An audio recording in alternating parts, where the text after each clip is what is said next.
சீமான் படைத்த உலக சாதனைங்கிற தலைப்பில் இந்த காணொலியை நம்ம காண இருக்கோம். சீமான் படைத்த உலக சாதனையை தெரிந்துவதற்கு முன்னாடி நாம் தமிழர் கட்சி அப்படின்னு தொடங்கி இத்தனை வருஷமாக அவர் என்னென்ன விஷயங்கள்லாம் பதிவு செய்திருக்கார், அதெல்லாம் என்னென்ன சாதனைங்கிறத தெரிஞ்சுக்கணும் இல்லையா? அதிலிருந்தே நம்ம ஆரம்பிப்போம். சீமான் அவர்கள் கட்சி தொடங்குகிற அந்த நேரத்தில் பெருமளவுக்கு கூட்டமும் கிடையாது, அவரை நம்பும் ஆட்களும் அந்த அளவுக்கு கிடையாது. ஏன்னா அவர் எதிர்க்கக்கூடிய ஆள் அந்த அளவுக்கு மிகப்பெரிய ஆள் அப்படிங்கிறதால யாரும் பெருமளவுக்கு அவர் ஆதரவாக இல்லை. ஆனால் கட்சி தொடங்கும் போது என்ன வேகத்தில் இருந்தாரோ அதை விட பல மடங்கு வேகமாக இப்போ வீரியமாக ஓடிக்கிட்டு இருக்காரு அப்படிங்கிறதுல மாற்று கருத்தே கிடையாதுங்க. அண்ட் தமிழ் தேசியம் அப்படிங்கிற ஒரு அரசியலை இங்கே முன் வச்சார். ஏற்கனவே அதை பற்றி எல்லாருமே பேசியிருக்காங்க. இயக்கமாக இருந்திருக்கு, ஒருத்தர் இவ்வளோ பெரிய அரசியல் கட்சியை உருவாக்க முடியும்னு சொல்லிட்டு, அதுவும் இந்த திராவிடம்னு ஒரு மிகப்பெரிய அளவுக்கு இங்கே உருவாக்கி வச்சுருக்கோம், அதை எடுத்து தம் தோண்டு ஒருத்தர் ஆரம்பிக்கலான்னு சொல்லி அந்த நேரத்தில் எல்லாரும் கேலி கிண்டல் பண்ணவங்க. அதன் பிறகு உலகம் முழுவதும் அதை கொண்டு போய் சேர்த்த ஒரு ஆளாக சீமான் வந்த உடனே எல்லாருக்கும் பயம் வர ஆரம்பிச்சிருச்சு. இவ்வளவு நாள் திராவிடம் திராவிடம் கத்திக்கிட்டு இருந்தவங்க எல்லார் மத்தியிலையும் எப்போவுமே தமிழர்கள் யார், தமிழர்கள்கிட்ட சாதியை கொண்டு வந்து பேசிகிட்டு இருக்கும்போது சரி திராவிடர் யார் அப்படின்னு ஒரு கேள்வியை கேட்ட உடனே மொத்த பேரையும் அடங்க வச்சது சீமான் அவர்கள் தான். தமிழ்நாட்டு அரசியலை அப்படியே மொத்தமாக திருப்பி போட்ட சீமான் அவர்கள் திராவிடம் அப்படிங்கிறது வெறும் ஒரு வெற்று வார்த்தை தான், அது நிச்சயமாக எந்த ஒரு வகையிலும் தமிழ் மக்களுக்கு பிரயோஜனப்படாது அப்படிங்கிறத புரிய வச்சுட்டாரு. திராவிடம் அப்படிங்கிறது பிற மொழியாளர்கள் நம்மை ஆள்வதற்காக ஏற்படுத்தப்பட்ட வெற்று மாயை அப்படிங்கிறத சீமான் அவர்கள் நிரூபித்திருந்தார். நாம் தமிழர் கட்சியை ஆரம்பித்தது சீபா ஆதித்தனார்னு சொல்லி எல்லாரும் பேசிகிட்டு இருப்பாங்க. ஆனாலும் அவரே ஒரு சில காரணங்களால் சில சமரசம் ஏற்படக்கூடியதாக நேர்ந்துவிட்டது, திராவிட கட்சியோடு போயிட்டார். ஆனால் சீமான் கிட்டத்தட்ட 14 வருடங்கள் ஆகிறது, இன்றும் கூட்டணி கிடையாது. குறிப்பாக திராவிட கட்சிகளோடும் கிடையாது, இந்திய கட்சிகளோடும் கிடையாது. எங்களது எதிரி யாருங்கிறதுல தெளிவாக இருக்கும்னு சொல்லிட்டு இப்போ வரைக்கும் அதே நோக்கத்தோடு ஓடிக்கிட்டு இருக்காங்க, கொஞ்சம் கூட பின்வாங்காமல். இதுவரை எக்கச்சக்க பேர் தமிழ் தேசியம் பேசியிருக்காங்க, தமிழ் தேசியம் சொல்லி கட்சியும் ஆரம்பிச்சிருக்காங்க. ஆனால் இவ்வளவு பெரிய அசுர வளர்ச்சி இந்த இயக்கத்திற்கு மட்டும்தான் கிடைத்திருக்கிறது, நாம் தமிழர் கட்சிக்கு மட்டும்தான்.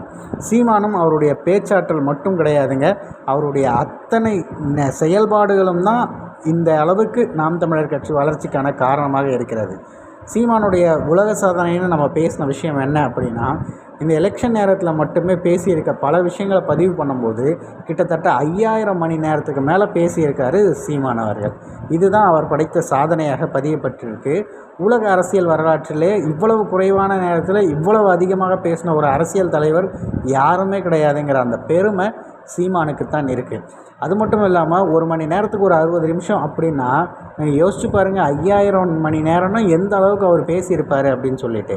அதுவும் முழுக்க முழுக்க மக்களுக்கான அரசியலை பேசியிருக்காருங்கிறது மிக முக்கியமானது. கேலி கிண்டல்களோ கேளிக்கைகளை பற்றி பேசுவதுங்கிறது இல்லாமல் ஒரு இன எழுச்சிக்காக இப்படி பேசியிருக்கிற இந்த விஷயம்தான் மிக முக்கியமாக பார்க்கப்படுகிறது.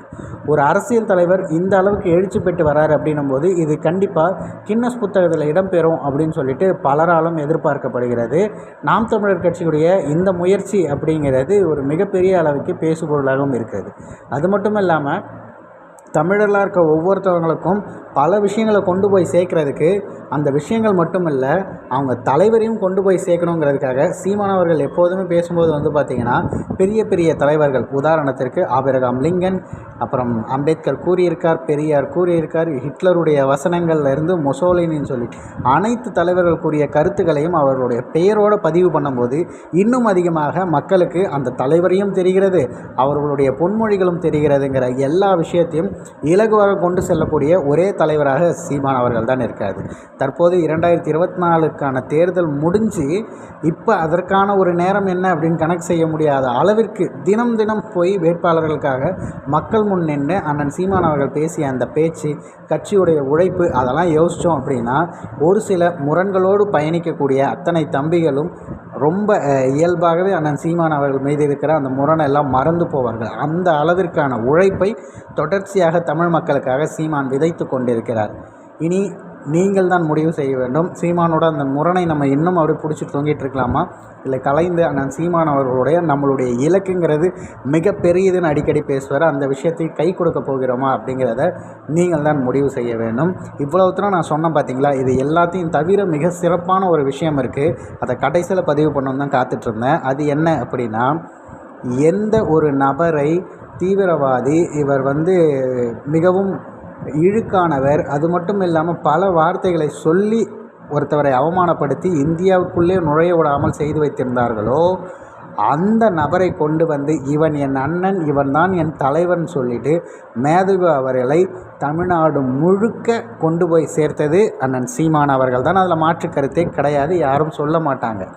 ஏன்னா இப்போ அனைவருடைய இருசக்கர வாகனத்திலேருந்து, கைபேசியில் இருந்து, அவர்கள் வாங்கக்கூடிய மகிழுந்தில் இருந்து, எதுவாக இருக்கட்டும், எல்லா இடத்துலையுமே தேசிய தலைவருடைய படம் வர வைக்கும் அளவிற்கு ஒரு மிகப்பெரிய அரசியல் வேலைகளை சீமான் செய்திருக்கிறார்.